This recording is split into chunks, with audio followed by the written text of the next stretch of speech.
Me presento, yo soy Pablo Ayasi, doy clases en algunas universidades, como en la UCA y en la UCI, en la Universidad de San Isidro también. Trabajo principalmente en lo que es la planificación de medios y el marketing digital de la UCA. Y después, bueno, trabajo en algunas agencias de publicidad, sobre todo. Eh, doy clases hace bastante tiempo y bueno, esto de la docencia virtual no es nuevo para mí, así que por ahí voy a tirar algunos tips que tienen que ver con esto. Estos cuatro tipos de docente que yo describo en un documento que creería que pueden encontrar en la página del Congreso.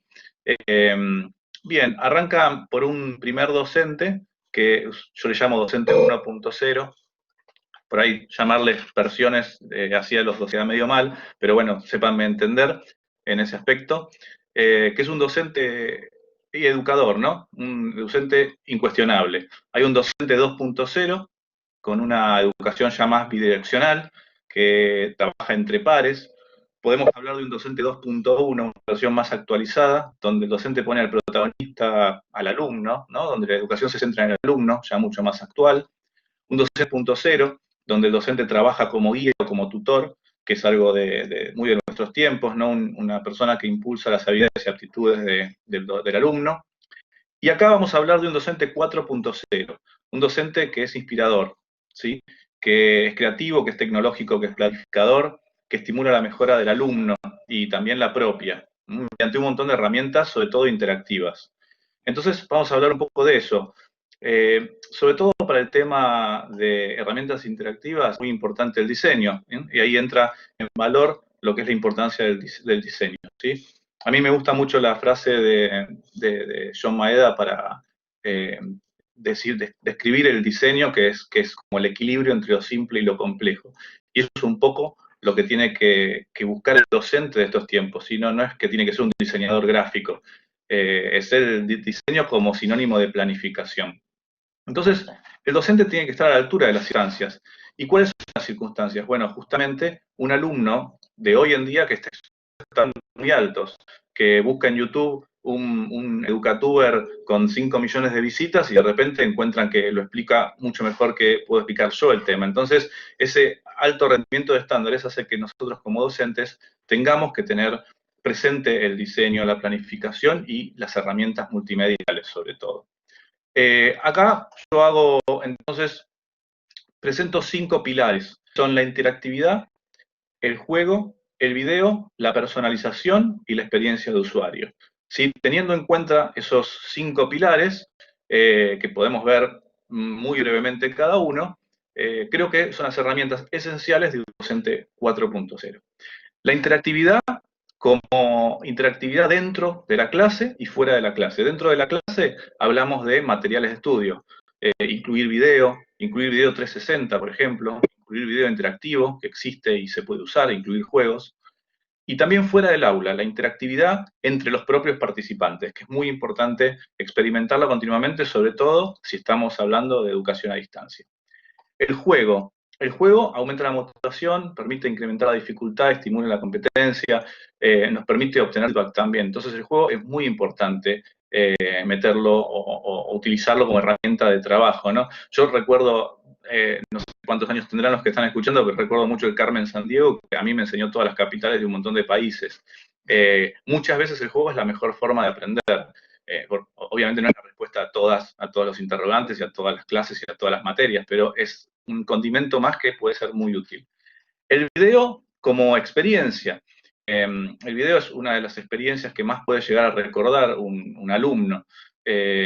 Por supuesto, la lectura es súper importante y sigue siendo muy importante, pero el video nos puede ayudar muchísimo a que el alumno comprenda de una mejor manera ciertas temáticas, ¿sí? Y por último, la personalización y la experiencia de usuario. La personalización en lo que tiene que ver con cómo llegar a muchos alumnos, pero de una manera personalizada, ¿no? Como hace Netflix. Perdón si dije una marca, ¿no? Pero digamos, como hace una plataforma de video cualquiera de nuestros tiempos, tiene portadas predeterminadas donde a mí me toca una portada distinta de la que le pueden tocar a todos ustedes. Entonces personaliza el contenido de una manera que, por más que tenga 1 millón de usuarios, ese 1 millón de usuarios se siente personalizado. Y eso es lo que hay que hacer como docentes también. Manejar encuestas, hay programas también de inteligencia artificial, por ahí más avanzados, ¿no? Para construcción de perfiles, autoversión, material interactivo, videos, juegos. Todo eso nos ayuda a la personalización del material que le damos al alumno. Y por último, la experiencia de usuario, ¿sí? No hay que, no hay que dejar como menos importante la experiencia de usuario, porque si herramientas, por ejemplo, como Google Optimize, nos permite hacer que un cambio de color pueda cambiar, por ejemplo, cómo los usuarios navegan nuestra página web, cómo como docente no vamos a tener que darle importancia al diseño justamente si puede hacer que un usuario navegue una página de una forma distinta. Entonces ahí el diseño ya no es algo más lindo o más feo, sino que además ayuda al alumno a seguir mucho mejor los contenidos, ¿sí? Recuerden por último que es un alumno on demand, o sea, un alumno que está en este nuevo tiempo paradójico esperando propuestas muy parecidas a las que ve continuamente día tras día. Muy bien, Pablo, muchas gracias. Ya De llegamos al nada, tiempo estipulado. Muchas gracias por tu exposición. gracias.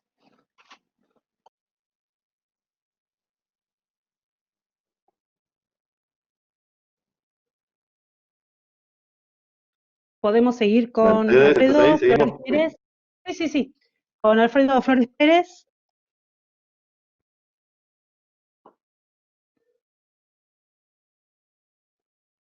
Bien.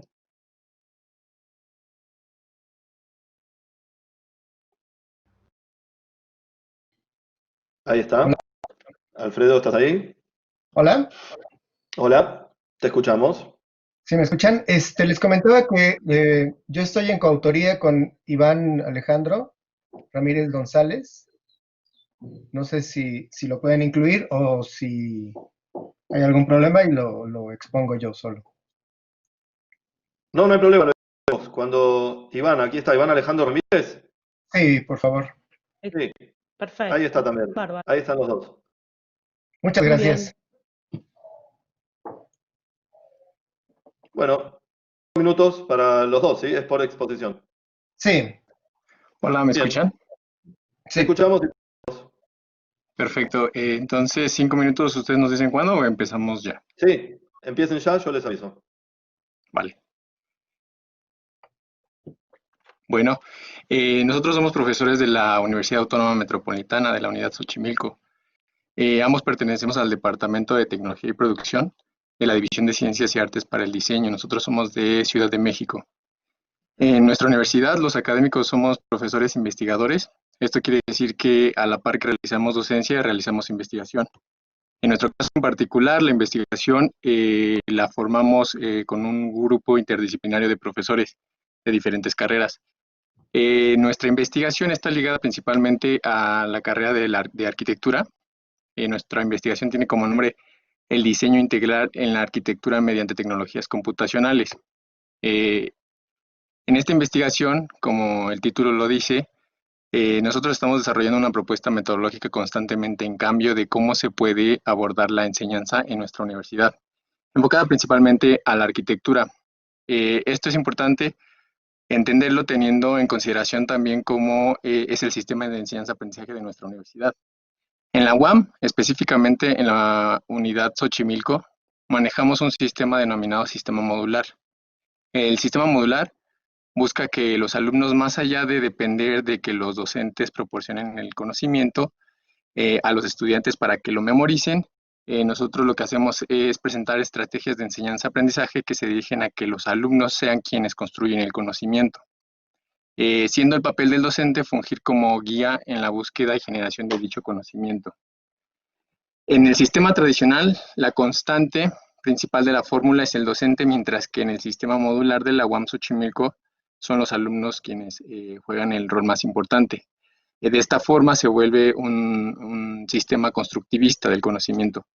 Dicho lo anterior, cabe también agregar que como preámbulo que los profesores de este equipo, los que lo integramos, también hacemos un equipo, un subequipo en la licenciatura de arquitectura en donde damos clases en el tronco básico profesional, de lo cual mi compañero el arquitecto Alfredo Flores nos va a hablar un poco más a detalle.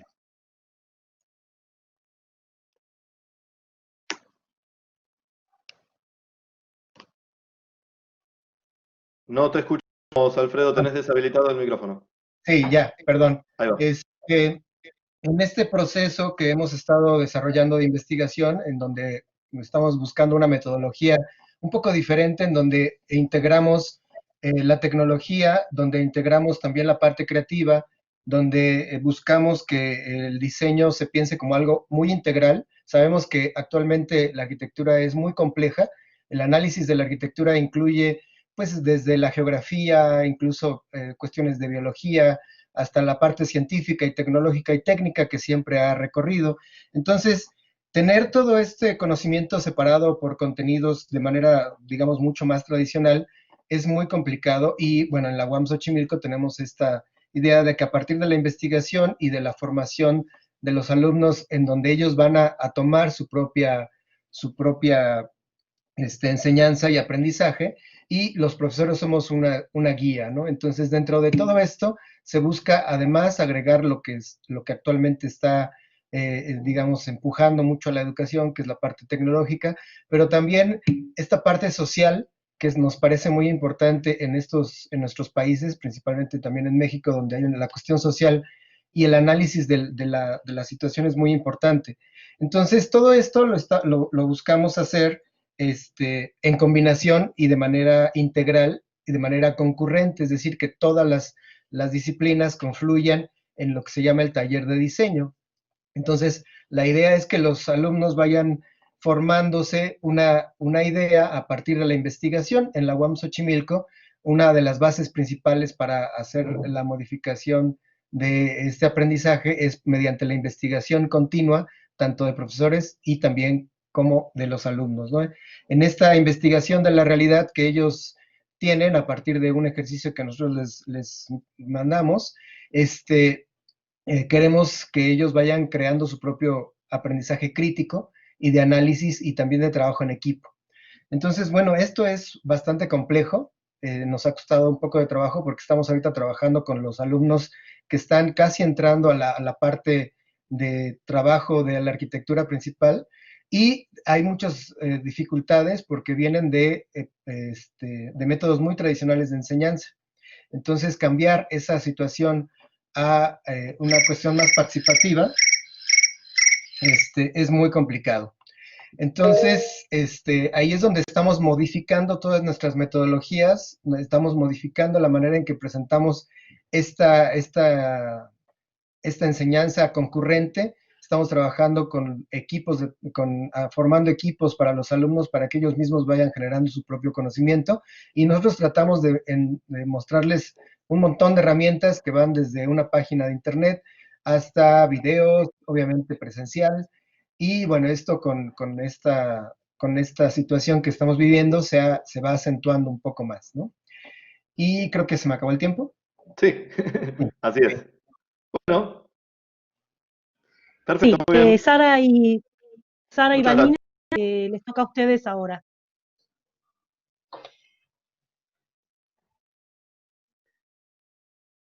Hola Sara, Daniel, ¿están ahí? ¿Me Sara. escuchan? Hola Germán, hola Mercedes. ¿Qué Sara, tal? ¿Cómo ¿Qué estás? tal? Ahí estamos. Te escuchamos, ¿sí? Ahí te vemos también. Buenísimo. Sí, ahí está Vanina también. Ahí estamos. Vanina, ¿qué tal? Hola, ¿qué tal? ¿Cómo va? Muy bien. Bueno, ¿arrancás vos, Linda? Como quiera, como Bueno, quiera. bueno, arranco yo entonces. Dale, Nos como presento. quiera. Vanina Darayo, yo soy Sara Müller, somos las dos profesoras de la casa, ella de sociales, yo de diseño y comunicación. Las dos somos magísters en educación, lenguajes y medios, y estamos compartiendo, sufriendo un doctorado en educación en este momento también juntas. El texto nuestro habla un poco de enseñanza y el contexto, ¿no? El contexto que nos tocó vivir a todos los docentes, y que estas épocas de confinamiento trajeron aparejados un montón de desafíos para enseñar nosotros y para aprender los pibes nuestros, que nos lleva a pensar metodologías, y con esto con una responsabilidad y con una seriedad, porque en muchos casos puede llevar a la decisión de continuar o no con los estudios, en cualquiera sea el nivel. Nosotras con esta ponencia un poco queríamos reflexionar entre esos encuentros y estas tensiones entre la presencialidad y la virtualidad, y cómo tanto los docentes como los estudiantes podemos ir construyendo experiencias de enseñanza en un entorno que es novedoso, a veces es ajeno y a veces también es poco hospitalario. Pensar en cómo podemos llegar a reconstruir aquellas cosas que teníamos en la presencialidad en este contexto de aislamiento social preventivo y obligatorio. Ese es tu pie, mi amor. Muy bien. Bueno, un poco pensando también en otros puntos en relación a cómo sostener las prácticas de enseñanza y aprendizaje en este contexto, como decía Sara, bueno, que nos tocó y que fue de alguna manera impuesto por determinadas circunstancias. Pensábamos particularmente y en forma paralela quizás en el espacio de la escuela media y en el espacio de la universidad, tomando algunas dimensiones como para poder interrogarnos, ¿no? Como por ejemplo la transformación del aula, las competencias y los recursos, cómo pensar los tiempos, los vínculos, los espacios, y qué hacer sobre todo con esta supuesta suspensión del afuera, ¿no? Porque de repente el espacio del living se convierte en un espacio de aula, en el mejor de los casos, ¿no? Cuando estos espacios están conformados. Esta transformación del hogar a un espacio educativo o laboral, ¿no? Y nos preguntábamos un poco por eso, y cómo también este contexto genera situaciones de poner en evidencia, visibiliza cosas que estuvieron vinculadas con las diferencias sociales, socioeconómicas, pero que ahora están mucho más expuestas. Entonces, ¿cómo desde cada uno, desde el rol que tenemos, tanto como docentes como doctorandas o estudiantas también de algún proceso de formación, cómo hacer para no ser funcionales a ciertos fenómenos de exclusión que se pueden dar y que están más invisibilizados de alguna manera porque no tenemos ese contacto espontáneo con el otro que quizás nos permita poder diagnosticar más esto, ¿no? Por un lado queda más visible la diferencia y por otro lado parecería más difícil darnos cuenta de qué está pasando con el otro en estas experiencias en donde se juegan más cruelmente los distintos capitales sociales, económicos, simbólicos de cada quien. Esas es un poco otras de las dimensiones que discutíamos con la compañera, con la amiga Sara. Sí, pensar también en esto que decía Vani de las desigualdades, que las instituciones también operaron de modo distinto. Para las instituciones las herramientas fueron provistas, para otras instituciones a veces las tuvimos que inventar. Yo trabajo también en una escuela media, en un secundario para adultos, con una población de múltiples pobrezas. Pero digo, en todas las situaciones lo que tuvimos que es repensar contenidos, repensar prácticas, pensar qué pasaba con las materias que eran taller, qué pasaba con los pibes, con los trabajos en grupo. Y toda esa adaptación me parece que es valiosa, que es importante, que es interesante, y sobre todo pensando en el protagonismo que le dábamos a nuestros estudiantes. Preguntarle a ellos qué querían hacer, qué podían hacer, cuáles eran sus posibilidades, y en base a eso reflexionar sobre la propia práctica.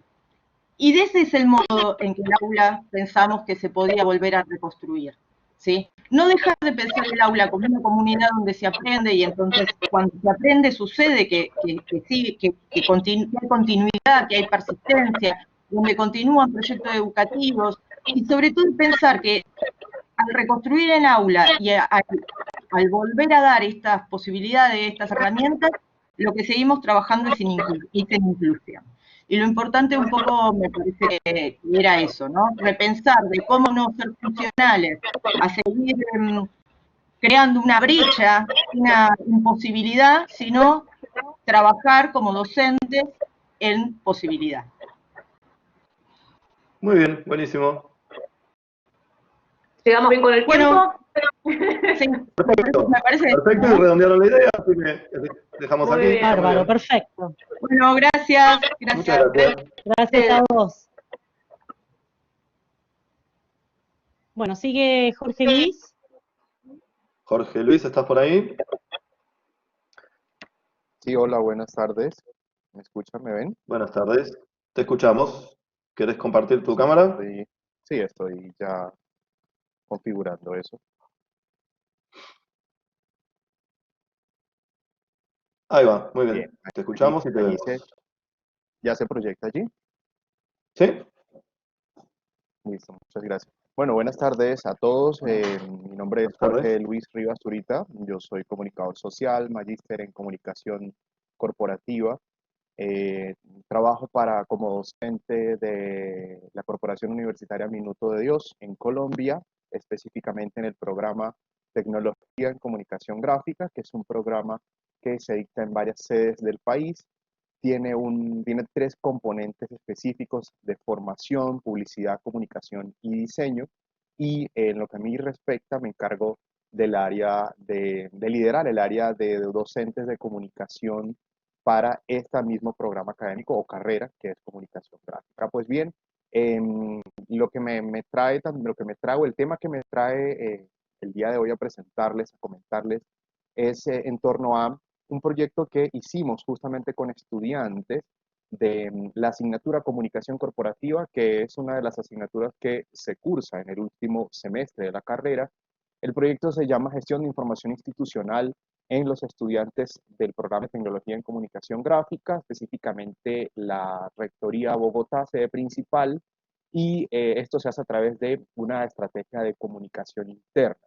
La novedad principal, voy a comenzar con esta idea, la novedad principal de este proyecto ha sido que generalmente los procesos de comunicación organizacional son desarrollados por profesionales de comunicación social, periodismo, de comunicación organizacional, como en mi caso, pero en este caso, digamos que hay dos novedades académicas. Una tiene que ver con el hecho de involucrar estudiantes en el ejercicio de que ellos mismos gestionen las comunicaciones internas de los demás estudiantes de la comunidad académica en general, de su programa, y que además de esto no sea un ejercicio de estudiantes de comunicación social, porque no se trata de esta carrera, sino de comunicación gráfica, que como les decía, es una carrera que agrupa tres componentes formativos: la publicidad, el diseño gráfico y las comunicaciones. Entonces, digamos que en esto radica la principal novedad, si se quiere, de este proyecto, por cuanto son estudiantes que tienen esos componentes formativos y que no están familiarizados como tal con áreas o materias disciplinares de la comunicación social, por ejemplo, como es tradición, sino que vienen desarrollando otras asignaturas. Con ese proyecto ejecutado por estudiantes, diseñado, analizado por estudiantes, supervisado además en mi caso, por mi persona como docente de la asignatura, pues nos trazamos una serie de objetivos, justamente investigativos, para poder darle forma sólida a esta tarea que dentro de la universidad se ha convertido en una sistematización de experiencias, ¿sí? En un ejercicio académico que involucra, como les decía, la participación de estudiantes. Pues bien, ¿qué fue lo primero que hicimos? Pues aplicamos una serie de instrumentos.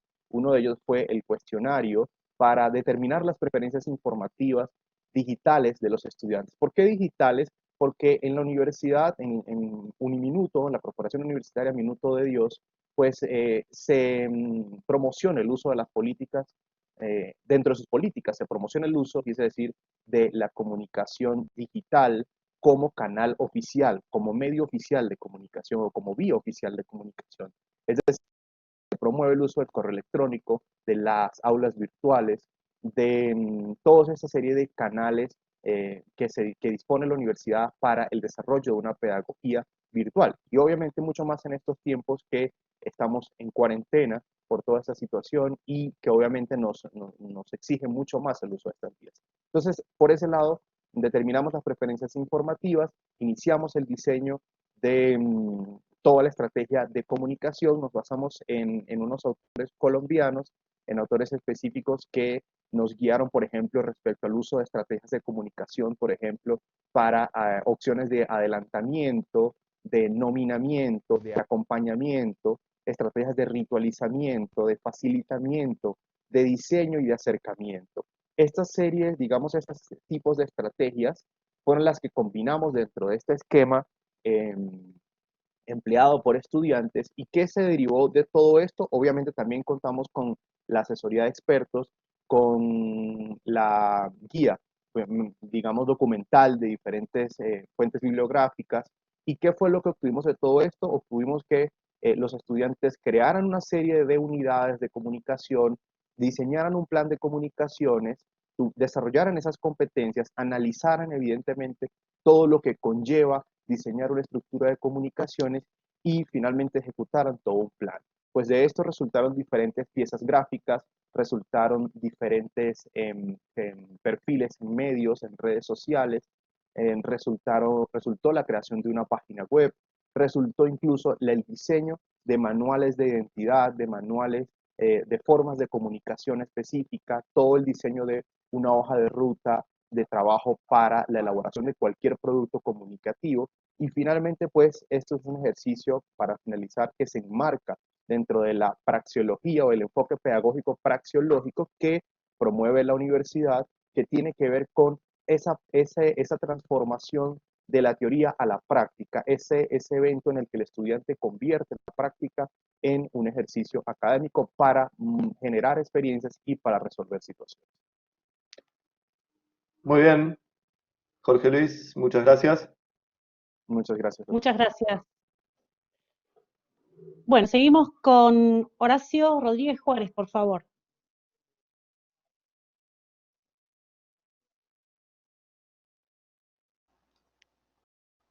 Horacio, ¿estás por ahí? Listo. Ahí estamos. Ahí te vemos. Bienvenido. Buenas tardes, soy Buenas Horacio tardes. Rodríguez, profesor de tiempo completo del Departamento de Diseño del Tecnológico de Monterrey, en México. Nosotros, a partir de todo este fenómeno mundial que a México le pega fuerte en marzo de este año, se toma la decisión el 14 de marzo de parar actividades y reevaluar toda esta situación con la finalidad de no detener la educación que se estaba llevando de manera presencial. Durante la siguiente semana a esta fecha, en el TEC se emprende una fuerte campaña de capacitación para profesores, en la cual pues fuimos capacitados cerca de 94,000 profesores a nivel nacional. El TEC de Monterrey cuenta con 26 campus en todo el país y pues lo que se buscaba era no detener la educación. Nosotros, dentro de la capacitación que recibimos en ese momento, pues no solamente fue en el uso de una herramienta o de dos o de tres, ¿no? Sino se buscó la forma en la que no solamente se generaran estas sesiones en línea de las clases que se estaban llevando en ese momento a cabo, ¿no? Sino se buscó en el que el alumno pudiera tener esta experiencia que llevaba a través de las instalaciones por medio de 5 puntos, ¿no? Los puntos que más se trabajaron, que es lo que dio forma o lo que fue gestando, lo que se le llamó en ese momento el modelo flexible y digital, en el cual pues tiene 5 elementos importantes, que por un lado son los contenidos, por el otro lado la interacción, por el otro lado la actividad de aprendizaje, las herramientas tecnológicas y la evaluación. En cuanto a los contenidos, pues no solamente era el terminar un sílabus o un temario que estaba planeado para 4 meses, sino que también era el buscar todas las opciones y todas las herramientas que se pudieran implementar dentro de una sesión de clases, ¿no? Con las cuales pues se pudiera intervenir de una forma más activa y que el alumno no solamente como lo mencionaron hace un momento, pues se conectara a un Netflix, ¿no? Académico, ¿no? Sino que realmente tuviera una experiencia donde el acercamiento con el profesor fuera más fuerte y que pudiera en algún momento tener ese contacto tan cercano como lo tenía en la sesión de clases, ¿no? Entonces, se buscó también los medios de interacción, se buscó este tipo de asesorías bajo demanda, se buscó un acompañamiento del alumno, no solamente por el profesor, sino por diferentes personas o personalidades de la institución. Se buscó también el que todo este tipo de aprendizaje tuviera diferentes niveles, ¿no? Por un lado, las actividades supervisadas, el trabajo colaborativo, el trabajo asistido vía remota, que era un trabajo tanto autodirigido, un trabajo colaborativo guiado, actividades interactivas utilizando tecnologías. También en la parte de las herramientas tecnológicas se buscó que estas plataformas fueran o que tuvieran la posibilidad de una gestión de contenidos, ¿no? También hubo esta aplicación de un aprendizaje activo, en la cual el alumno no se sintiera que únicamente veía un programa, ¿no? de televisión en su computadora, ¿no? También a nivel de evaluación, lo que se buscó es manejar todo este tipo de elementos en cuanto a recursos digitales de evaluación. La retroalimentación se volvió uno de los elementos más importantes en esta evaluación, para que el alumno, dentro de este proceso de enseñanza-aprendizaje, tuviera esta vivencia pues mucho más viva y más fresca, ¿no? También es importante considerar que pues el Tecnológico de Monterrey es la universidad privada más grande de México, y por lo que pues tenía que atender a un número muy grande de alumnos, ¿no? Si estamos hablando de que tenemos 93,000 profesores, pues estamos hablando que tenemos casi 30,000 estudiantes a nivel preparatoria, 58,000 a nivel profesional y casi 7,000 a nivel posgrado, ¿no? Que esto convertía en un reto tanto para la institución como para los profesores, ¿no? Dado que pues el alumno lo que esperaba era mantener la calidad de la educación como la que estaba recibiendo en sus sesiones de clase, ¿no? Después de esta semana de capacitación se regresó a una actividad normal en la que el alumno seguía manteniéndose con el horario que tenía cuando se podía dar estas sesiones presenciales, donde ellos lo que hacían era acceder a un número de cuenta de Zoom, que una de las cosas que hizo el TEC fue buscar las cuentas profesionales para los profesores, con las cuales pues cada uno de los profesores se sentía dueño de su espacio, ¿no? Y Horacio, sí, ya vi que me quedan 10 segundos, ¿no? Tengo que pedir que cierres, sí. Sí, con esto pues lo que tratamos fue de mantener el mismo nivel dentro y fuera del aula. Bueno, muy bien.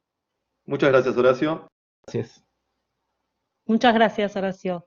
Seguimos con Gracias. Franciele, por favor. Gracias.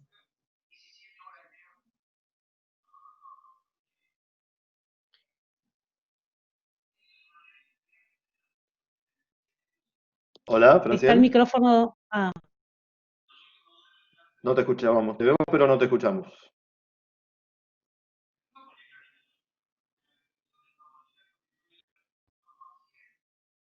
Abajo en el centro, donde está el iconito del micrófono, si podés habilitarlo. Ahora parece. Ok. A ver. Ahí está. Ok, Ahora sí. perfecto. Buenas tardes. Buenas tardes.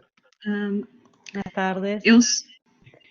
Eu sou Franciele Meneguzzi, vou apresentar um relato de experiência docente realizado no Instituto Federal de Educação, Ciência e Tecnologia, no Brasil, né?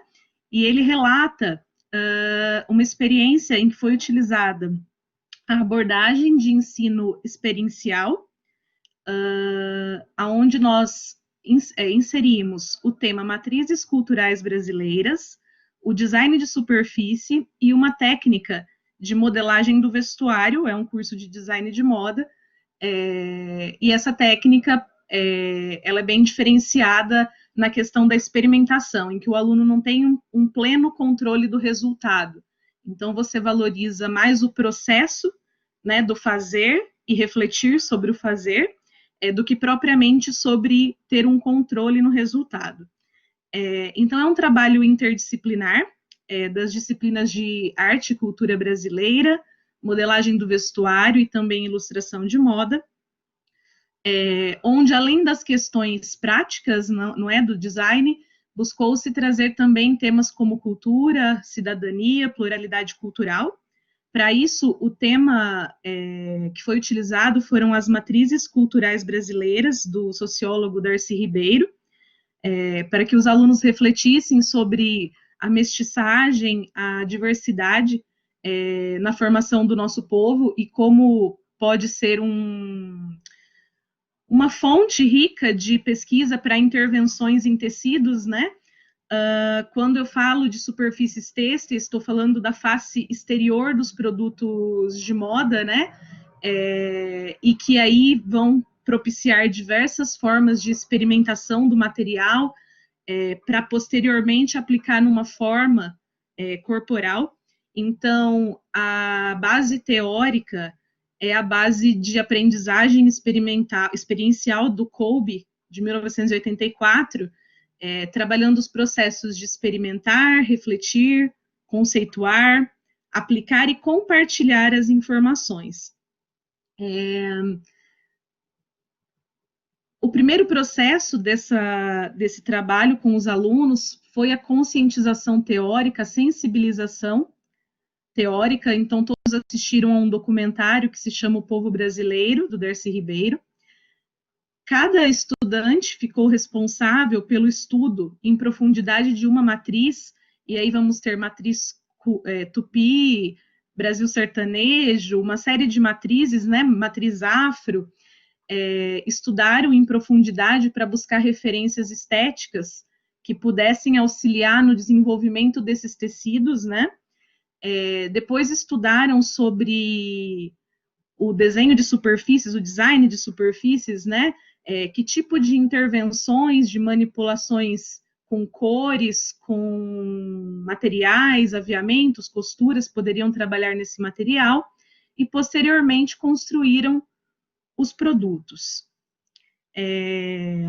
Infelizmente, eu não consigo mostrar os resultados, né, desse processo, que estariam nos meus slides, mas o que nós percebemos da aplicação dessa estratégia da aprendizagem experiencial é que você coloca o material como um protagonista no processo criativo. Então, muitas vezes os designers, pelo menos os designers de moda, inicialmente desenvolvem as formas e depois adaptam os materiais, e nesse processo foram desenvolvidos primeiramente os materiais para depois habilitar as formas. Nesse processo experimental, os alunos relataram que conseguiram compreender bastante a questão do peso, do volume, elasticidade, rigidez dos materiais e como eles puderam alterar essas propriedades do material pela intervenção no produto, né?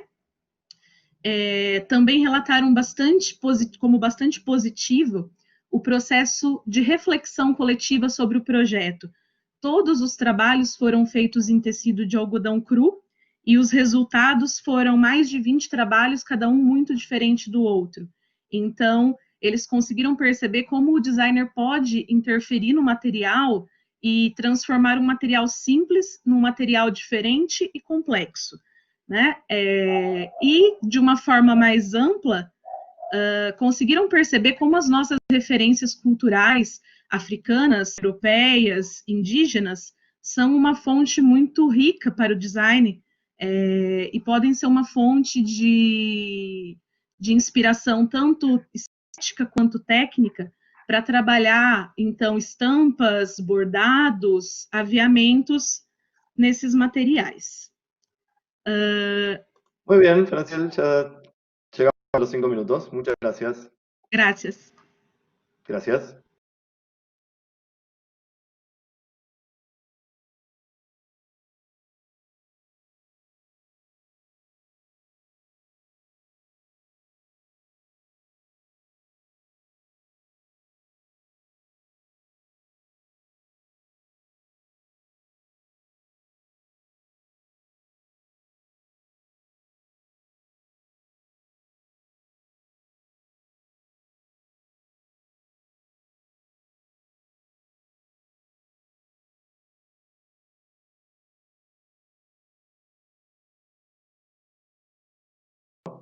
Ahí.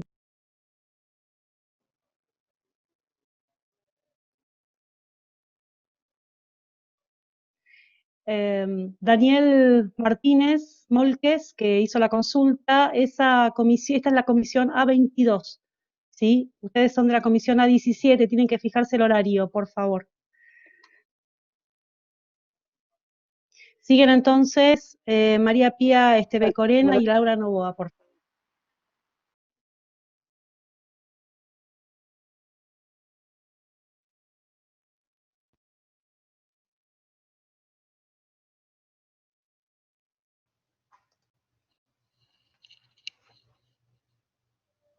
Laura Novoa está, no la veo en el listado, ¿eh? No, no está. No sé si No me está. escuchan o me ven. Te escuchamos y te vemos, ¿sí? Sí, Ah, Hola, María perfectamente, Pía. María Pía. Bueno, un gusto compartir con ustedes. Buenas tardes y muchísimas gracias a la Buenas Universidad de tardes. Palermo por esta oportunidad tan linda de compartir mi trabajo. Bueno, como docente de la parte en diseño y producción de modas, me toca hablar sobre los cambios conceptuales que hubo en este último tiempo, sobre todo en el concepto de la imagen, ¿no? Hace 19 años que es la temática eje en mi carrera y sinceramente lo que venimos observando es que hay un cambio gradual y mucho más vertiginoso en estos últimos 5 años del concepto de imagen. Hace casi 20 años el concepto de imagen directamente no se comprendía bien, no había una conciencia real de lo que significaba la imagen, ¿no? Y los pocos que sabían sobre eso consideraban que imagen era algo más bien frívolo, que era totalmente visual. Y todo ese concepto fue cambiando paulatinamente desde hace 10 años, en donde ya la imagen tenía mucho más protagonismo por la cantidad de exposición a la que estamos hoy sumergidos, ¿no?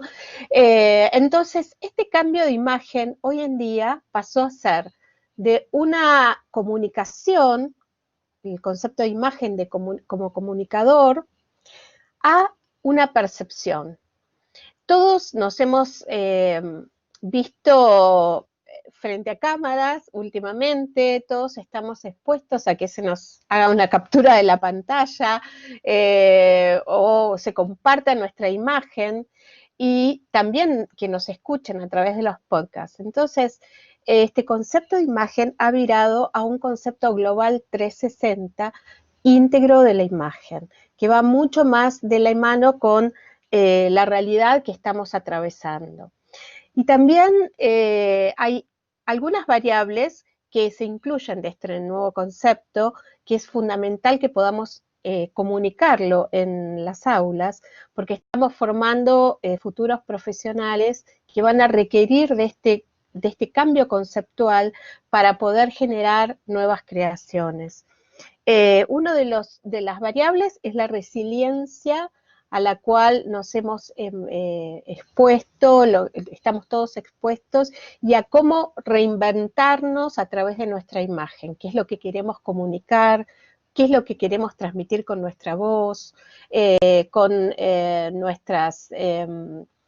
todo nuestro canal de comunicación.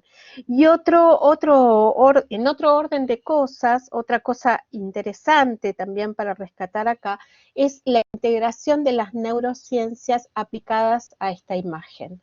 Como ser, en el caso de personal branding, de la trayectoria que tiene, por ejemplo, un profesional, un estudiante, hoy en día cualquier persona que desee comunicar su imagen, está atravesado por cuestiones como la neuroética, con qué ética se ha manejado su carrera, con qué ética ha ido desarrollando su vida profesional, las referencias en el mercado, y hoy en día se sabe que todo eso es circular.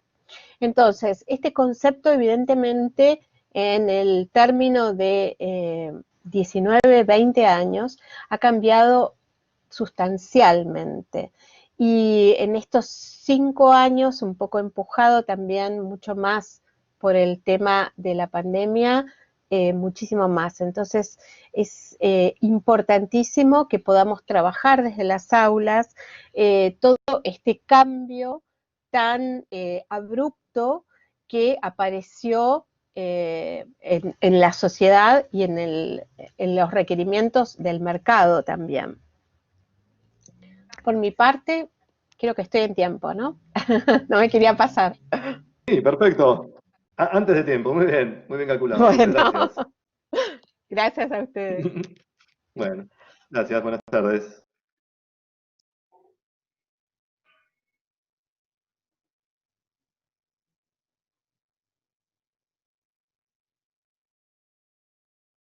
Seguimos con Analía Girardi, ¿estás por ahí, Analía? Hola, ¿se escucha algo? Hola, ¿qué tal? Sí, te Perfecto. escuchamos. A ver si, no sé si me Y llegan a ahora ver también te ahí. vemos. Ah, yo Sí, no me sí. veo. Muy bien. Me ven ustedes a mí, pero yo a ustedes no, es así, ¿no? Ahí va. Solo ves a los que comparten videos, Así sí. es. Ah, está bien, ok, perfecto. ¿Ahí estoy compartiendo mi cámara o estoy compartiendo pantalla? No, tu cámara. Cámara nomás, ok, está bien. Bueno, nada, mi nombre es Analía Girardi Barró. La idea era un poco contar la experiencia de cómo nosotros nos encontramos frente a esta situación de trasladar las clases comunes que estamos todos acostumbrados en las áreas proyectuales a la modalidad virtual. Y por el otro lado también pensar un poco en esto que nos hemos transformado, que yo llamé en la charla teleeducador ineludible, que es este último punto es el que nos vimos forzados dado la urgencia, ¿no?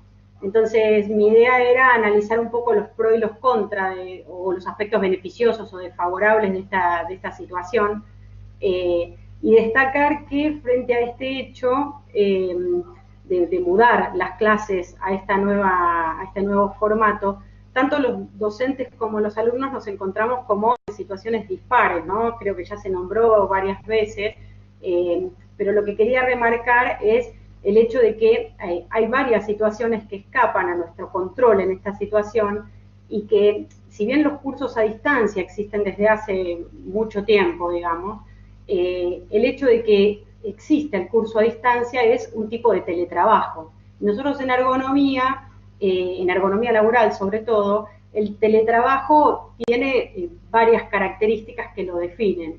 Entre ellas, el origen por el cual se traslada una actividad para realizarse como teletrabajo, y por el otro lado la exposición. Y en los aspectos que tienen que ver con el origen, la manera de hacer un teletrabajo se puede organizar, ¿no? Uno lo puede pensar de una forma planificada o de una forma forzada. Y lo que yo planteo acá como reflexión es esta situación en la cual nos vimos forzados a hacerlo de una manera muy rápida para poder adaptarnos. Empezaban las clases, empezaba toda esta situación, con lo cual hubo muchas herramientas que hubo que aprender sobre la marcha, y si bien en todo proceso educativo implica un aprendizaje tanto del docente como del alumno por las reflexiones que se generan de ambos lados, en este caso en particular, en el cual nos vimos forzados a hacer esto, a aprender nuevas tecnologías y nuevas maneras de hacer una enchinchada virtual con programas que antes no habíamos usado y todo, nos encontramos todos con situaciones que escapaban a nuestro control. Entonces, de alguna manera, esta reflexión venía a cuenta de que nosotros en la materia en la que yo me encuentro, que es ergonomía aplicada al diseño industrial, tenemos un área que tiene que ver con aspectos más de teóricas o aspectos más teóricos, y otros aspectos prácticos donde nosotros hacemos ejercicios del tipo proyectual también, hacemos enchinchadas también, y en la parte teórica nos encontramos con que era más sencillo trasladar la situación a la virtualidad porque grabábamos videos, armábamos teóricas de esa manera, pero cuando nos encontrábamos con la enchinchada virtual teníamos esta situación típica que sucede en las clases proyectuales, donde uno tiene que corregir al alumno y vos tenés, ahora aparece en el mural, el Miro, digamos, todas estas posibilidades de enchinchada virtual, pero se pierde este aspecto de la instantaneidad con la que uno puede bocetar y hacer un pequeño dibujito encima poder hacer una corrección fácil y rápida, que de esa manera uno puede corregir a un alumno en 2 minutos. Y al encontrarse con esta virtualidad, uno tiene que encontrar herramientas. Si tenés una tableta de dibujo, lo podés hacer rápido, pero si no la tenés que hacer un boceto, escanearlo, subirlo. Digamos, nos encontramos con que no todas las situaciones de los docentes, sino todas las situaciones de los alumnos eran iguales para poder hacer una devolución. Y en nuestra experiencia en particular, nos encontramos con que al principio, para no hacer una clase sincrónica, lo que hicimos fue plantear la posibilidad de una enchinchada en la cual los chicos nos enviaran sus proyectos, nosotros corregíamos y lo corregíamos de manera escrita para evitar que con la situación de lo sincrónico no todos los chicos pudieran cursar en el horario de clase, porque no todos tenían la disponibilidad de la tecnología para poder hacerlo, no todos tenían una computadora disponible en ese mismo horario, por ahí la comparten en la casa con otras personas. Con lo cual comenzamos de esa manera, pero la realidad es que se hacía bastante difícil, o sea, es muy difícil poder explicar algo, una corrección proyectual con un texto, y se te hace un texto de 5 hojas. Entonces, trasladamos a videollamadas, empezamos con las videollamadas con los chicos.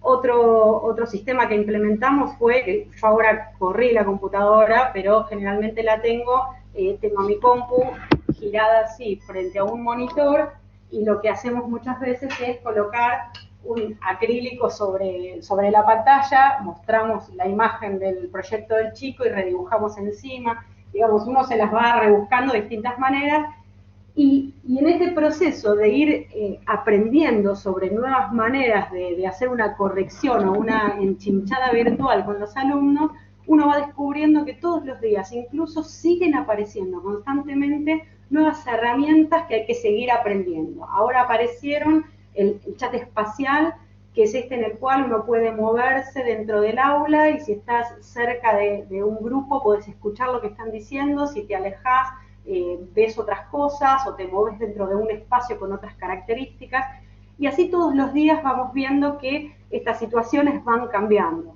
Entonces, en esta reflexión, lo que quería dejar, digamos, como conclusión, es la situación de que dentro de los pros y los contras que encontramos en este pasaje a la virtualidad, hay por un lado un aspecto tecnológico que podemos aprovechar, que es el hecho de poder grabar una clase, que incluso también nos permite llegar a otros lugares y a más cantidad de gente, digamos, más allá de la capacidad de una sala o de un aula.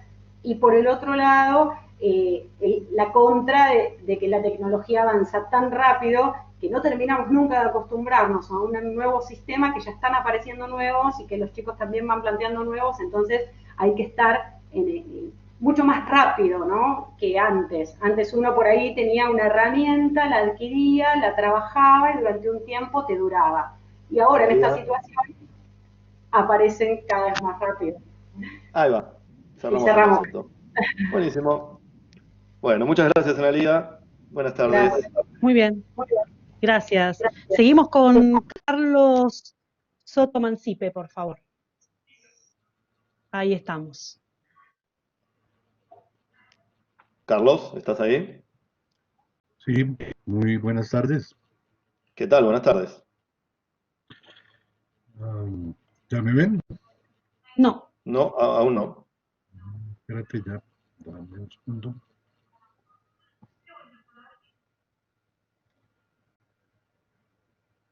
Conecto esto.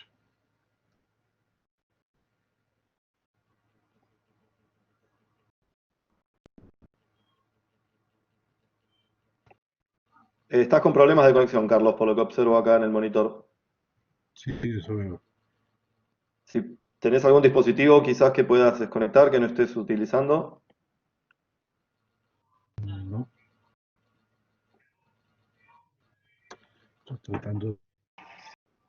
A ver ahora. Prueba de nuevo, por favor, con la cámara.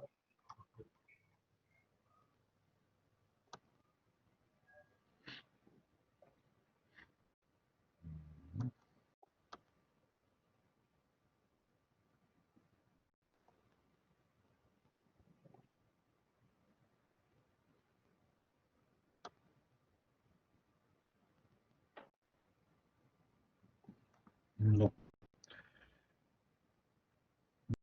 entiendo, ¿cierto? No, bueno, solo con audio, si te parece bien. Señor,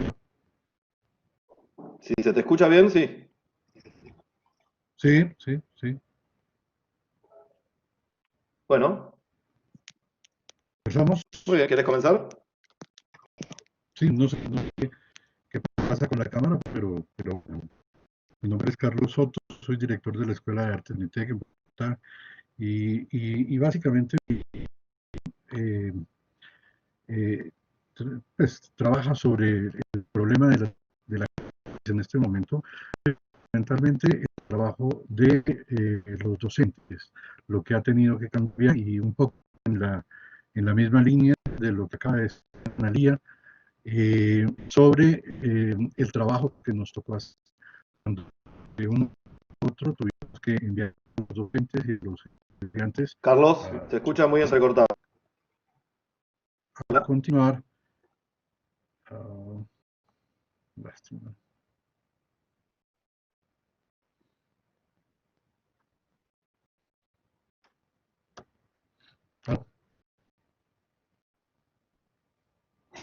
¿O Carlos? Sí, ¿ya me escuchas mejor? Se escucha muy entrecortado.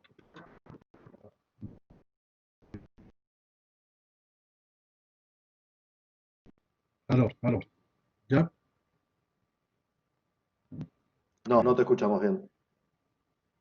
Vamos a seguir con otro, Carlos. Te pido mil disculpas, pero tenemos que Sí. pasar al siguiente expositor. No, no te preocupes, no te preocupes.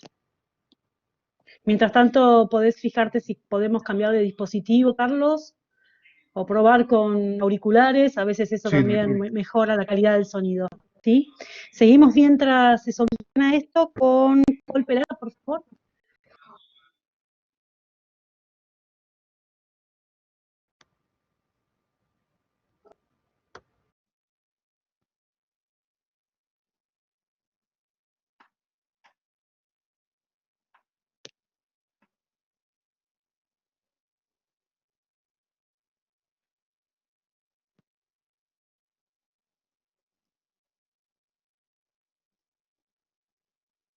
Paul Peralta, ¿estás por ahí? Sí, no, ¿logran escucharme? No sé si... Sí, te escuchamos, ahora sí. Te escuchamos ¿Qué perfecto. tal? Perfecto, muy bien, muchas gracias. Perfecto. Buenísimo. Hola, buenas tardes con todos. Me presento primero. Mi nombre es Paul Peralta, soy de la ciudad de Cuenca, Ecuador. Actualmente docente en la Universidad de Cuenca. También he tenido la oportunidad de trabajar en varios programas de maestrías acá en algunas universidades y actualmente estoy estudiando el doctorado en diseño justamente aquí en la Universidad de Palermo. Para mí es un gusto poder compartir con este espacio o en este espacio algo sobre lo que estoy trabajando. El tema de mi propuesta se llama justamente Proyectación Lógica para la Investigación en Diseño Gráfico y nace de la siguiente manera. Actualmente estoy hecho cargo de las asignaturas de taller de proyectos y de taller de investigación, justamente para los estudiantes que están trabajando en sus proyectos de titulación. ¿De dónde o cómo nace o surge esta idea de hacer este pequeño ejercicio lógico? Es justamente en haber evidenciado este pequeño problema en los estudiantes, en encontrar el camino de ruta a seguir o el camino a trazar justamente para solventar con sus proyectos, ese camino de proyectación, no solamente un camino lógico teórico, sino también de poder justificar, si se quiere, de alguna forma, sus propuestas.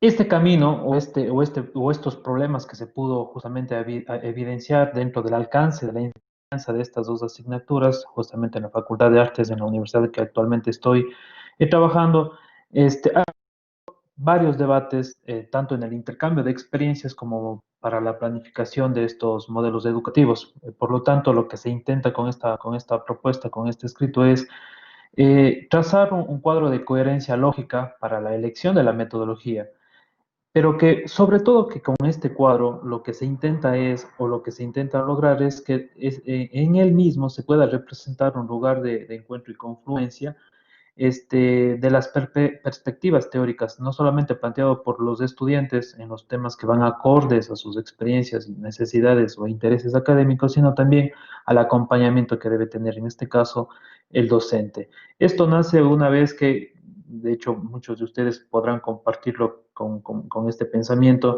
en que afortunadamente en los últimos años hemos evidenciado que en estos congresos, en bootcamps, encuentros de diseño, se ha podido paulatinamente ir hacia el abandono de esas ideas caducas de exponer los famosos casos de éxito, que no es más que, o que lo que se lograba simplemente era más que poder contar con auditorios llenos y para la típica fotografía publicitaria del siguiente evento. Más bien ahora lo que se pretende trabajar es justamente que el recorrido que debe tener un estudiante o el recorrido que debe tener un diseñador en este proceso investigativo, se trazara o que se pueda trazar desde dos puntos o desde dos aristas, básicamente con la consecución del proyecto o de su propuesta, pero con un punto de partida que básicamente es el campo disciplinar. Lo que se propone entonces es que en este recorrido lógico-teórico que pueda realizar el estudiante para terminar en la elección de una metodología acorde a su proyecto, a su investigación, a su propuesta, es que tenga en conciencia la realización o el paso de ciertas etapas que son importantes.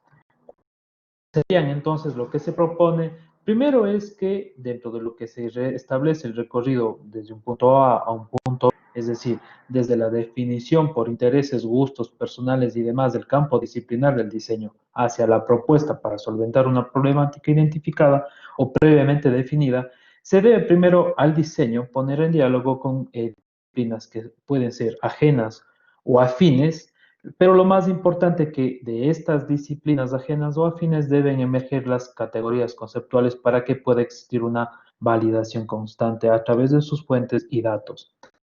Mismo, al validar nosotros esta disciplina con las categorías conceptuales, podemos pasar a identificar plenamente su objeto de estudio correspondientemente con su corpus de análisis. ¿Con qué objetivo? Si nosotros con esta pequeña validación, los estudiantes pueden darse cuenta de que el objetivo planteado o dentro de los objetivos tanto generales y específicos planteados en sus propuestas pueden ser validados de manera constante y retroalimentarse de manera constante con esta disciplina ajena, con esta categoría, con esta teoría o concepto que emerge de esta disciplina ajena o afín al diseño, justamente se pueden convalidar con el objeto de estudio y con su respectivo corpus de análisis. ¿Con qué objetivo? El objetivo de esto es básicamente que nosotros podamos, que el estudiante en este caso, a través de estos ejercicios que nosotros hemos podido validar en clases justamente al estar enfrente de estas asignaturas, dos cosas. Primero, como objetivo central es que el estudiante pueda identificar en su proyecto las denominadas y tan conocidas como por nosotros como docentes en diseño, de las constantes conceptuales que deben ser consideradas o deben tomarse en cuenta justamente para la validación o la elección de un particular. Y con este recorrido se acorta, por así decirlo, el recorrido que debe ser el estudiante para la elección de la metodología adecuada en nuestro proyecto.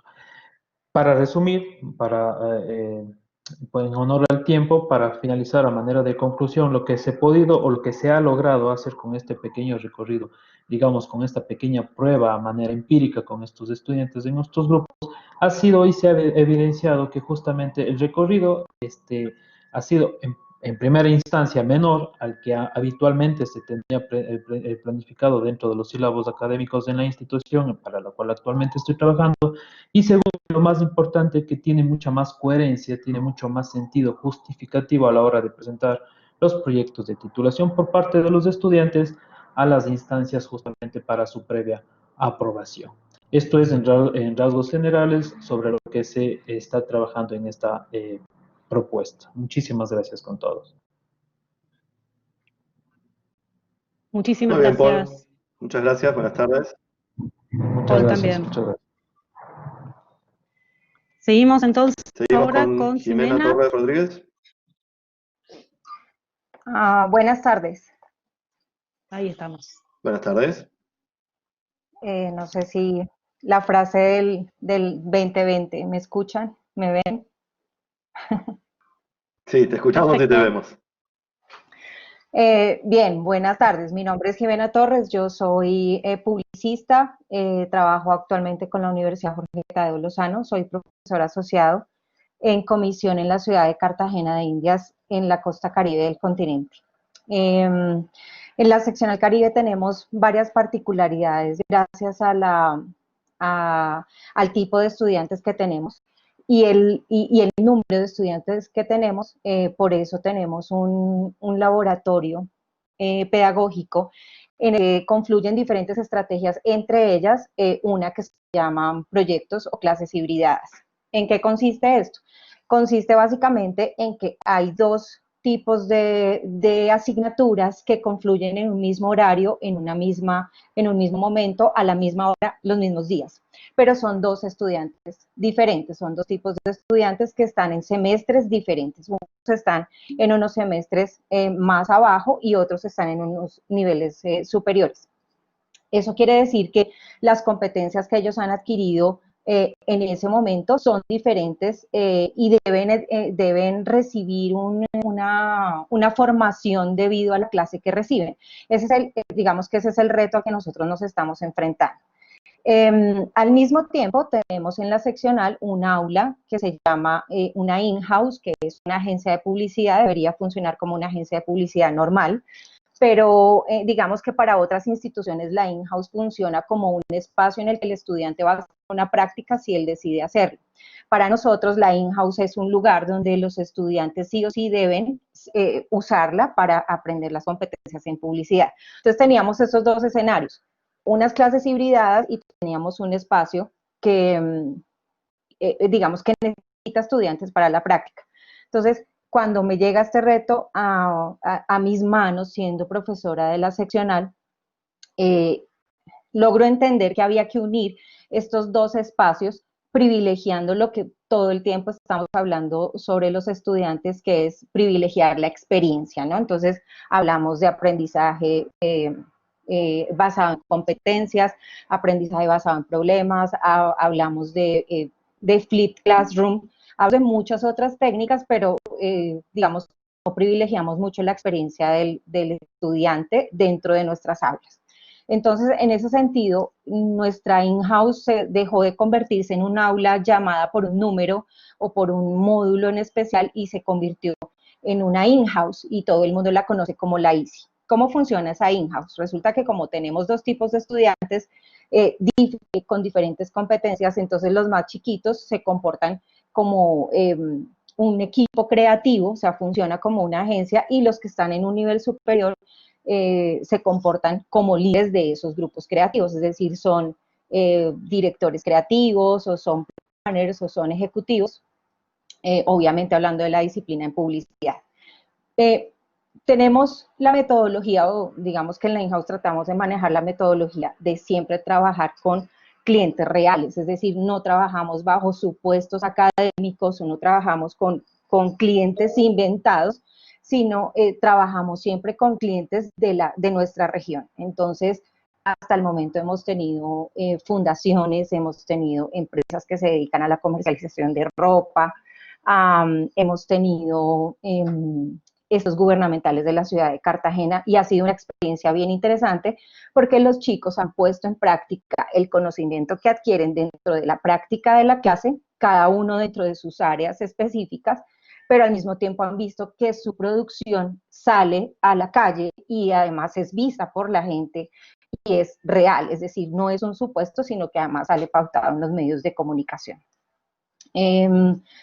Digamos que en términos generales esta es la idea de la in-house. ¿Cómo ha funcionado hoy? Porque básicamente lo que hacemos es sacar la in-house a la calle y buscar a nuestros clientes y hablar de las necesidades comunicativas que tienen ellos, pero con el tema de la pandemia y el confinamiento, digamos como que nos enfrentamos a una barrera importante ahí. Sin embargo, los clientes han sido bastante colaboradores han sido bastante receptivos en el tema y entonces nos han acompañado en el proceso de estar con nosotros y con los chicos cada vez que tenemos reuniones con ellos y les mostramos nuestros adelantos. ¿En dónde va este proceso? Ha sido tan interesante que hemos podido vincular a nuestra in-house otros estudiantes de otras carreras como diseño gráfico. El profesor Omar Pineda ha sido importante en este proceso y hemos logrado vincular estudiantes de diseño gráfico como parte de nuestro equipo de trabajo. Hoy en día, unos retos interesantes. En este momento estoy recibiendo solicitudes de mucha gente en Cartagena que quiere trabajar con el in-house hoy en día. Espero haber sido clara. Muy bien, Jimena, sí, muy clara. Perfecto. Muchas Bárbaro, gracias. muy bien. Muchas Buenas tardes. gracias. Seguimos con Carlos Soto, que pudo solucionar Gracias a ya sus ustedes. problemas de conexión.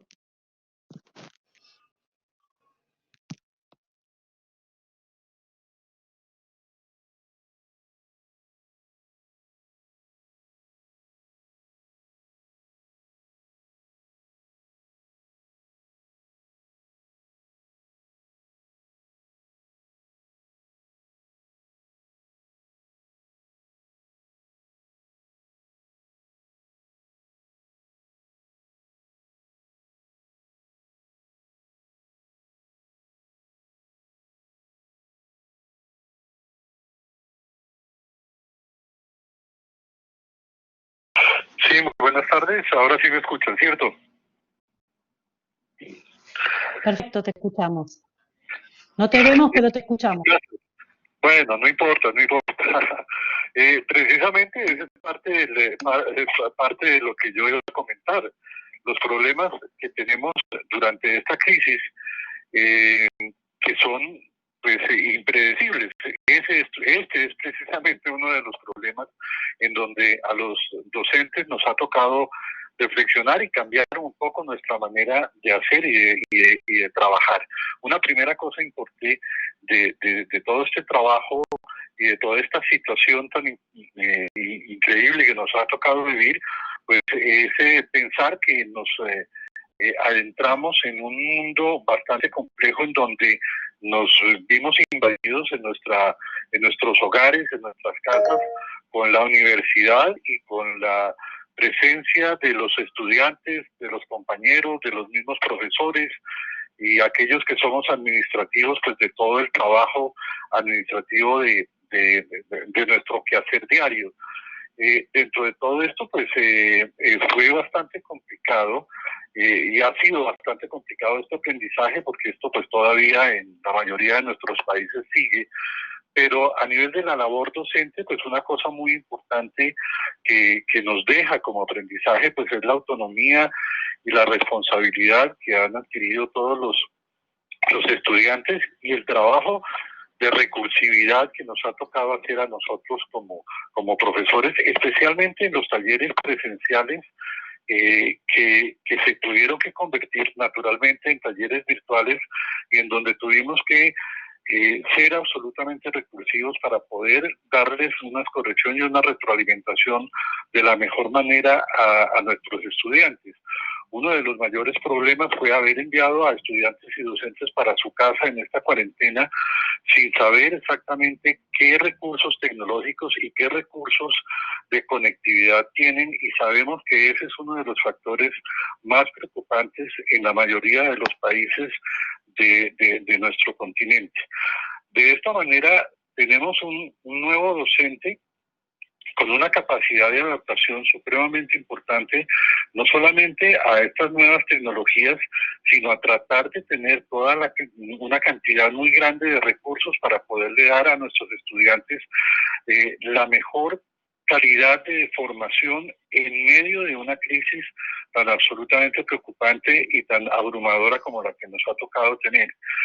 ¿Qué es tal vez lo más importante de toda esta crisis que han hablado ya algunos de mis antecesores? Que la presencialidad salga fortalecida de alguna manera, es decir, que no volvamos de pronto a malas costumbres o a viejas costumbres que teníamos en la presencialidad, sino que por el contrario, toda esta experiencia nos dé la posibilidad de darle a la gente, de darle a nosotros mismos diferentes opciones, diversas opciones, para que los talleres, el trabajo de la presencialidad de los talleres de diseño y de las materias de arte sea realmente interesante a partir de ahora, mucho más recursivo, mucho más flexible, con mejores alternativas.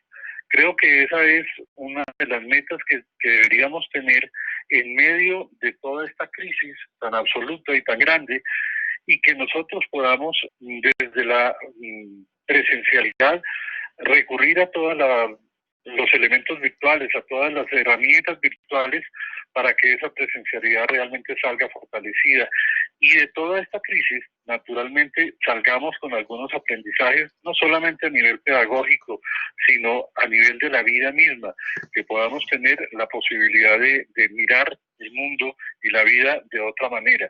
Creo que para nosotros como docentes, enfrentar esta crisis ha sido supremamente importante, muy difícil por todas las situaciones de tecnología, pero creo que vamos a salir fortalecidos, y esa es básicamente la reflexión que hemos hecho desde la Corporación Universitaria UNITEC, cómo los nuevos docentes y las nuevas tecnologías nos han ayudado y nos van a ayudar cuando esta crisis pase, porque ojalá pase dentro de un tiempo muy corto y tengamos la posibilidad de una presencialidad nueva y de una formación diferente frente a los muchachos que nos van a tocar en un futuro muy cercano. Básicamente eso era. Les agradezco, les pido disculpas por los inconvenientes de conectividad, pero pues precisamente parte de esa reflexión eran esos mismos inconvenientes. Muchísimas gracias. Muy bien, Carlos. Muchas gracias. Buenas tardes.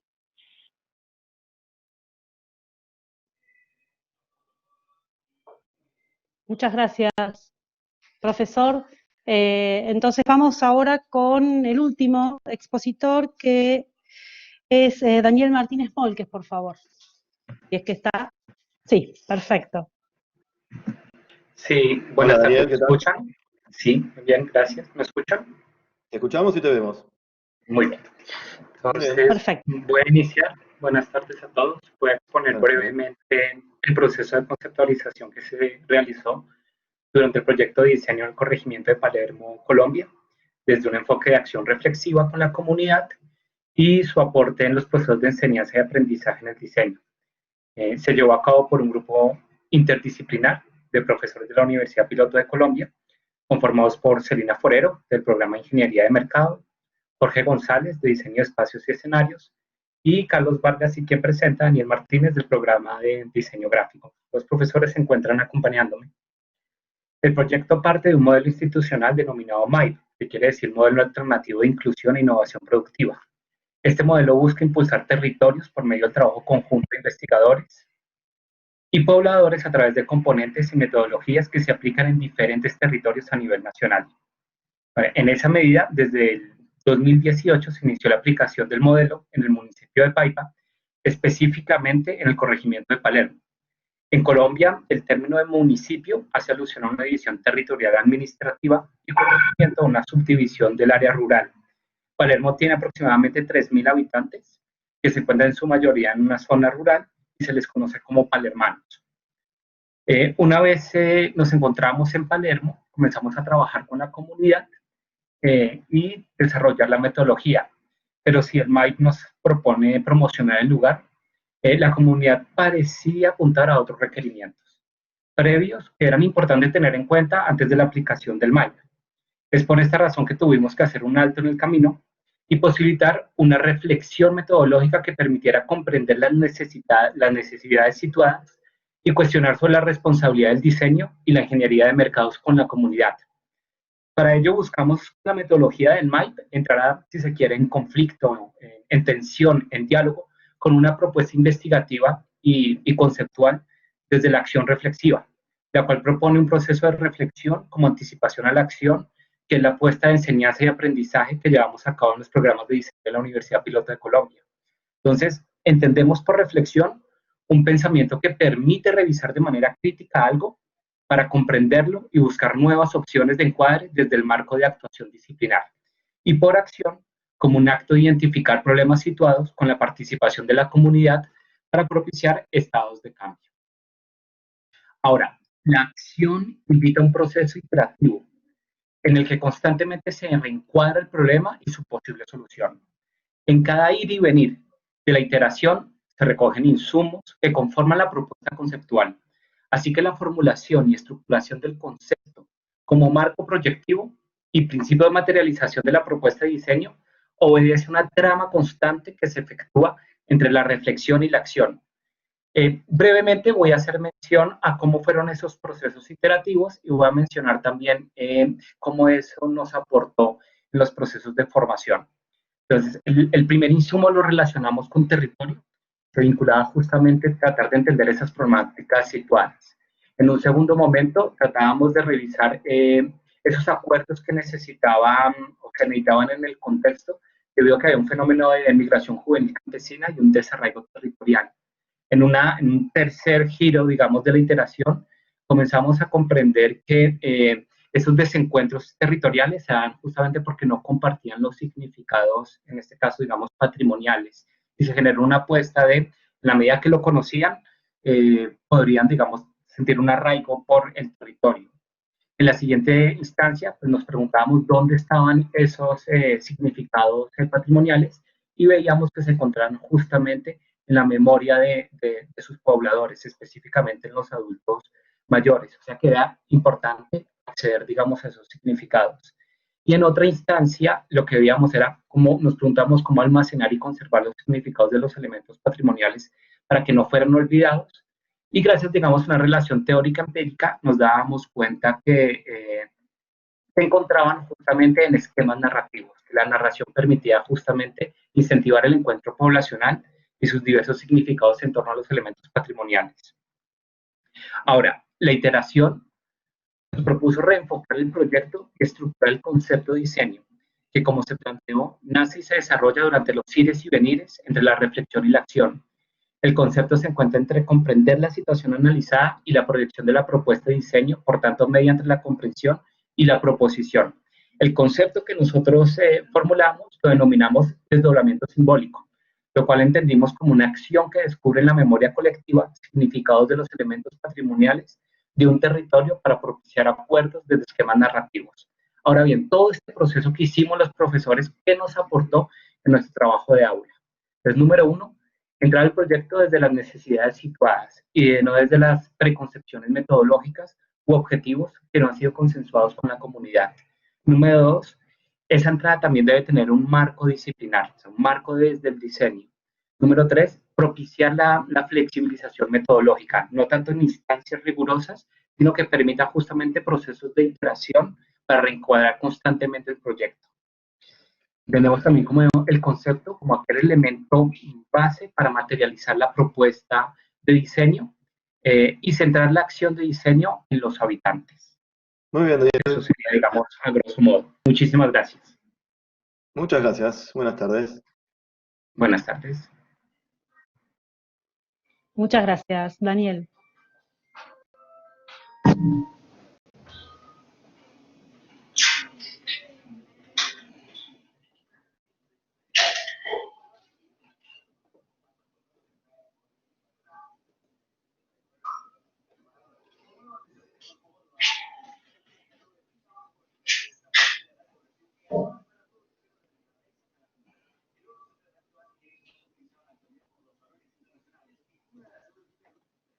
Lo invitamos a realizar sus preguntas a través del chat.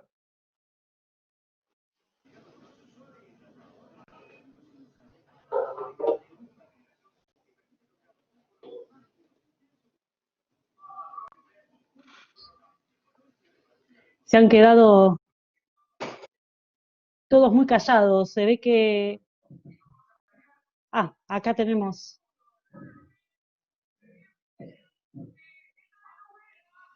una reflexión, un saludo, pero no es pregunta. Yo, como para tratar de unir un poco todas estas interesantes ponencias, creo que me han quedado más preguntas que respuestas, ¿no? Y es algo que nos pasa siempre en estas comisiones del Congreso, nos vamos con muchas preguntas. Y yendo a lo particular de cada uno, más allá de las particularidades de cada uno, me quedan algunas preguntas que digamos, son generales y que atraviesan de alguna manera a todas las exposiciones que hemos tenido, y se relacionan obviamente con esta situación que estamos atravesando en la actualidad. Por un lado, me gustaría, por ejemplo, saber, en el caso de la exposición de Horacio Rodríguez Juárez, no sé si todavía estás por acá, cuando hablas del modelo flexible y digital, y hablas de los 5 componentes, me gustaría que nos profundizaras un poquito más acerca de lo que son estos 5 elementos, y me interesa particularmente lo que es el tema de la evaluación, ¿sí? O sea, cómo la evaluación, digamos, cómo han encarado los procesos de evaluación dentro de este nuevo orden.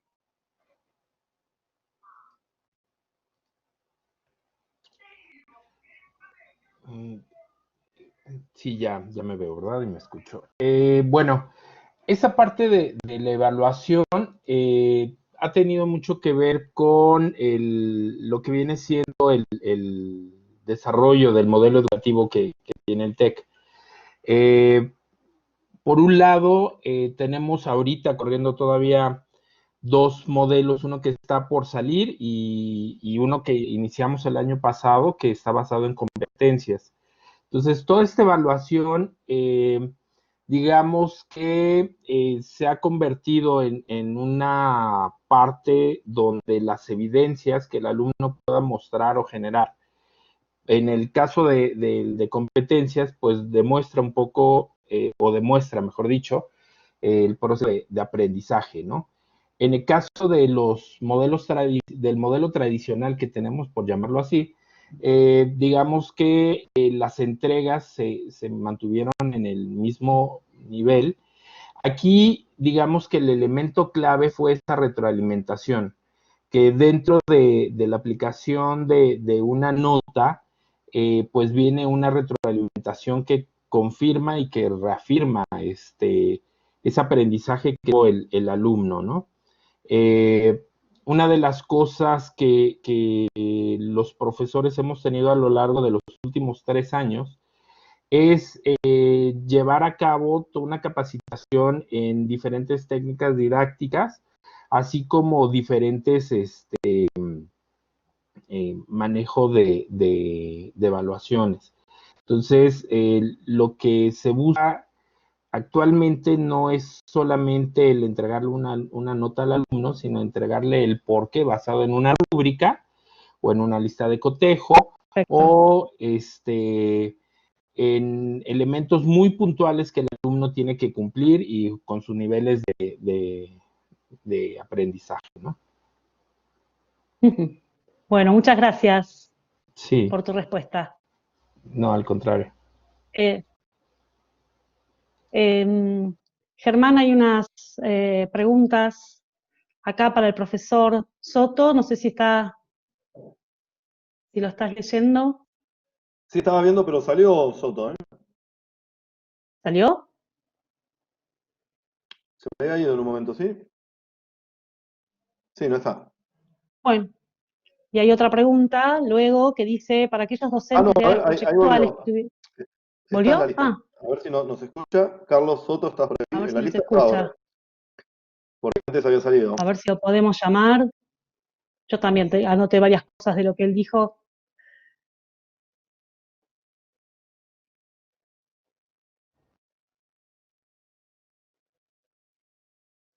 Parece que no. Ahí lo convertí en presentador, pero no, igual no lo veo conectado. No lo ves conectado. Bueno. Bueno, podemos pasar mientras vemos si él se puede conectar.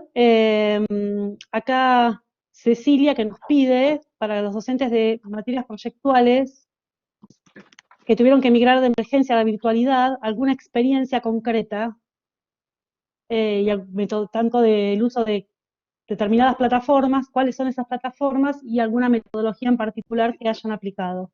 No sé si alguno quiere responder esta pregunta.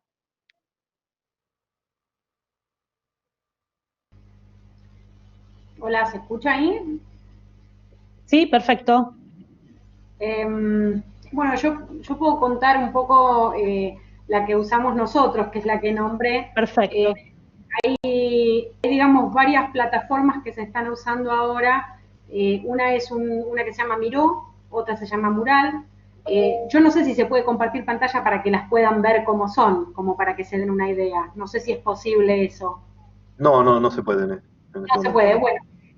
La idea es que es una plataforma online donde uno recibe o comparte con los chicos sus paneles de presentación, como hacemos las enchinchadas que estamos acostumbrados a utilizar en las áreas proyectuales. Entonces todas las entregas de los chicos se suben ahí, lo que tenés es como un mural gigante donde están todas las entregas de ellos. Entonces uno las puede mover o acomodar para poder ejemplificar algo, puede hacer zoom, acercarse, y los mismos chicos pueden compartir en esa misma plataforma sus entregas y verlas de sus compañeros. Es casi como cuando uno camina dentro del aula y puede hacer un recorrido visual 360 de las enchinchadas de sus compañeros.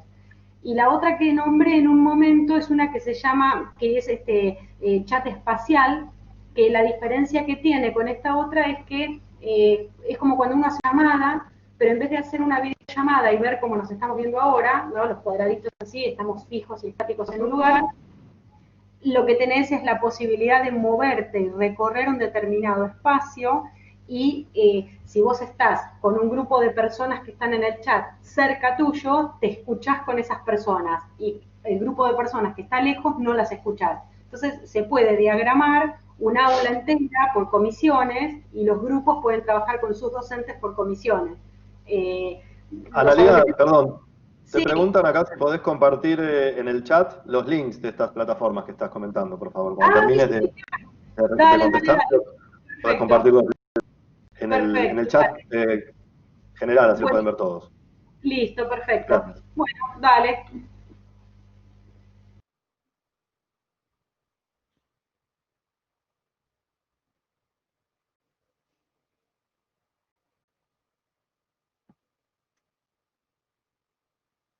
Bien. Tengo algún problema de conexión, no sé si se me escucha ahora.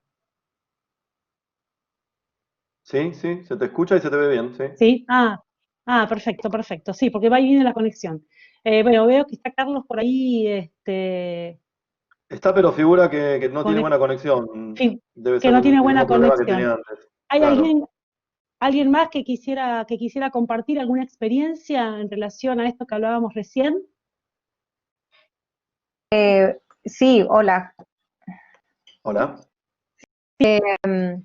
Bueno, Jimena. digamos que, sí, mis clases en efecto, son proyectuales y obviamente requieren de una práctica mucho más personal con el cliente y con las necesidades que él tiene. Entonces, que todo esto ha sido un reto, sin embargo, hemos contado con ciertas herramientas que nos han facilitado el tema de, por lo menos, de dirigir la teoría a esos dos grupos tan disímiles, pero que al final convergen en un mismo espacio al mismo tiempo. Entonces, digamos que el reto principal es lograr que el estudiante participe y que no sea solamente uno más al otro lado de la pantalla. Nosotros en la universidad hemos usado la plataforma Google Meet como un encuentro sincrónico con nuestros estudiantes, pero al mismo tiempo usamos otro tipo de plataformas que también nos proveen estas grandes empresas como Google, que nos ayudan, por ejemplo, con Google Sites, que nos ha servido como un repositorio para que los chicos muestren sus trabajos como un elemento del compartir, de conocer de otras carreras de la universidad, qué hacen o cómo nos podemos unir en efecto al ser carreras interdisciplinares y tener proyectos en común. Entonces Google Sites nos ha ayudado mucho en eso. tenemos también el tema del Drive, poder tener espacios en común y que cada chico tenga una carpeta y que todos la podamos visualizar para conocer los trabajos de cada uno de ellos.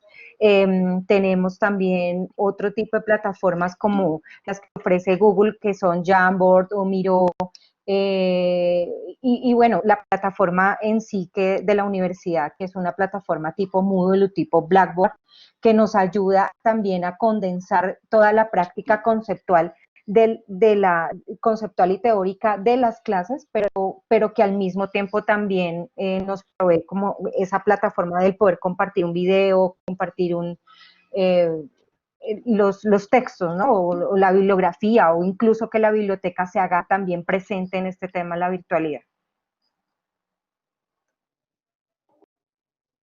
Bien, muchas gracias, Ximena. Profesor Soto, ¿nos escucha? Sí, señora, te estoy escuchando. Perfecto. Acá había una pregunta para usted que dice, de Carlos Vargas, dice, para el maestro Carlos Soto, un saludo, quisiera saber a partir de la intuición y su experiencia académica, cómo esta contingencia propone nuevos retos a aquello que denominamos interdisciplinar, lo interinstitucional y posiblemente lo interterritorial. Mira, hay una cosa maravillosa y es que esta crisis nos dio o nos obligó a tener otras alternativas. Y habíamos hecho ensayos muy tímidos para ciertas cosas interdisciplinarias o interinstitucionales, y esto nos obligó indiscutiblemente a ser mucho más avanzados y mucho más, no sé, casi que arriesgados en muchísimas cosas. Yo creo que esa es una perfecta alternativa. Las clases espejo, por ejemplo, que ahora son mucho más fáciles, son casi que cotidianas y que las podemos conectar con cualquier zona, con cualquier institución. Entonces, yo creo que es una oportunidad y, como decía ahora, la presencialidad va a salir favorecida porque vamos a tener y a nutrirnos de otra gente, de otros espacios, de otra mentalidad y de otra visión. Entonces, creo que en medio de la crisis aprovechar esas oportunidades es lo más importante y, como decía y reafirmo, vale la pena pues aprovechar la crisis para que la presencialidad salga fortalecida. Bien, gracias, profesor. Sí, era una de las cosas que yo me estuve anotando, sobre todo de su exposición, que me pareció muy,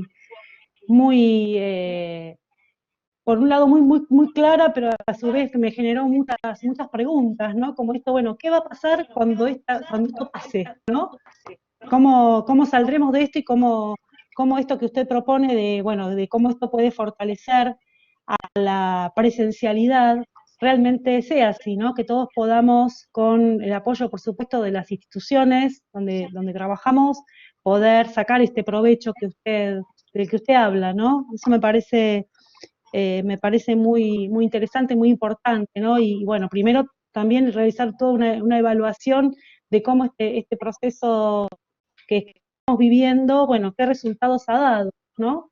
Para ver de qué manera podemos llevar parte de esto, ¿no? Y de este fortalecimiento a la presencialidad. No sé si hay alguien más que quiera hacer alguna pregunta. Estamos casi sin tiempo ya, si podemos. Perfecto, bueno, el cierre. Cerrando entonces, bueno, muy bien. Bueno, en principio les agradecemos muchísimo. Bueno, en mí estoy en nombre de la Facultad de Diseño, Comunicación, el haber participado de esta comisión. Espero que encontrarlos en algunas otras actividades del Congreso y del encuentro.